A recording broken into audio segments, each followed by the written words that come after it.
Thank you very much, Anna Marie, for inviting me and having me. So, Babatunde, yes, that's my name. I work for Ikeja Electric as the Chief Legal and Regulatory Officer.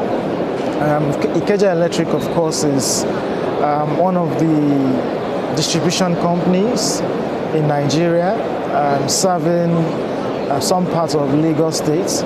Of course, the largest populated city in Nigeria.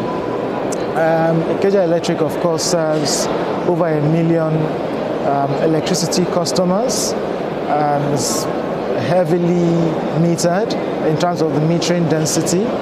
And of course, since the time of privatization, has been doing a lot to transform how a proper utility should work.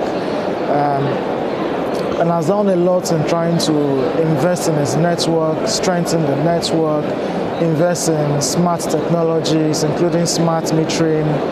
And that's why today it's beginning to reap the fruit of that investment, which it made earlier on after privatization. Of course, one of the critical things that was then done was to follow the energy by investing in technology to ensure that you can account for your energy from the grid down to the last mile infrastructure that connects the customers. So a lot of work is being done as we speak as well, preparing for the future of what it means to be a modern utility.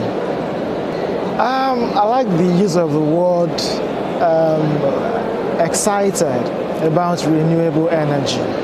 And of course, you know the reason why, because there is that energy deficit, which has been a major challenge, not just to Nigeria, a lot of African countries. And with the boom in renewable energy, advancement in technology, and the fact that the prices to invest or acquire a renewable energy system over the years has really crashed.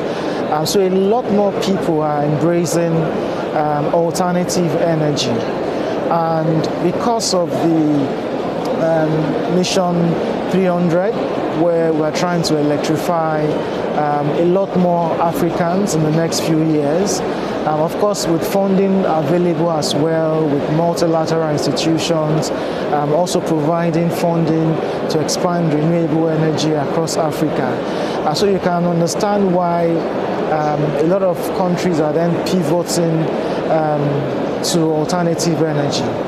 And whether it's being pushed at the national level or being pushed by private consumers, whether to consume their homes or to consume their businesses. So you see a lot of activity in that space.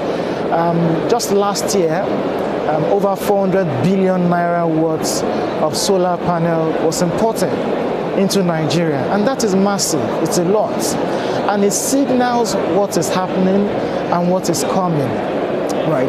And so everybody is interested in this space. The Renewable Electrification Agency in Nigeria at the national level, of course, the last few years has been doing a lot of work using the funding available to reach out to consumers or customers that have never been served, who do not have energy access.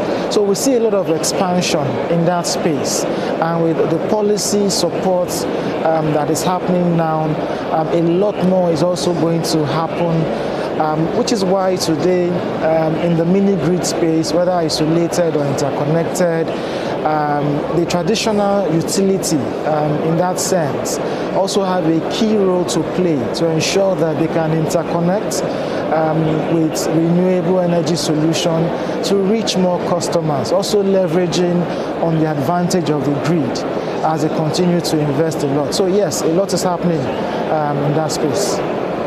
So with the customers now heavily metered, for example, within our utility, Ikeja Electric, we are close to 88% in terms of metering density.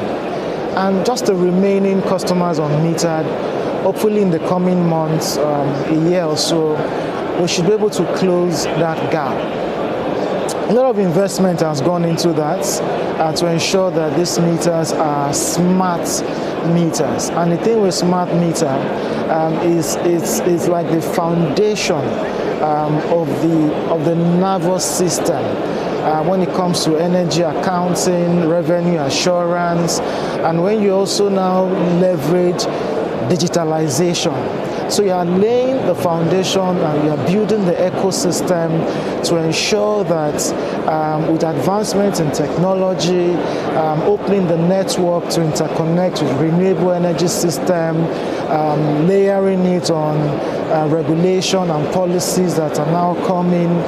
A lot of work is being done to ensure that we can also support clean energy in that sense, or the green energy economy in that sense, because you are empowering customers to be able to accurately measure what they consume, to pay for what they consume and not more, and so customers can trust you based on that transparent framework that has been built. You are empowering customers to be able to do effective energy management. You are reducing energy wastages, and so it's very important for us. And of course, there are lessons learned as well, based on the experience we've had in investing in smart metering. We also want to reduce losses, and that is one of the major objectives of any utility.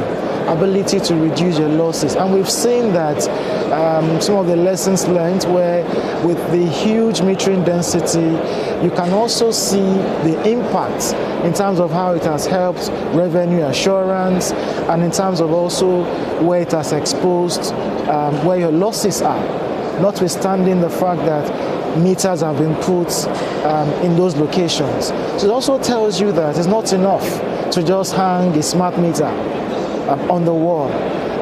You need to have an end-to-end metering solution, with network cleanup, empowering the customer with smart devices to vent for energy, check their energy consumption, energy management as well. So when you do all of this, it tells you that it goes beyond just metering. You also need to follow the energy, the customer behavior end to end, just to ensure that ultimately you're also empowering the customer to conserve and manage energy, stop energy wastages. At the end of the day, you can also serve more customers, or make energy available to more customers as well.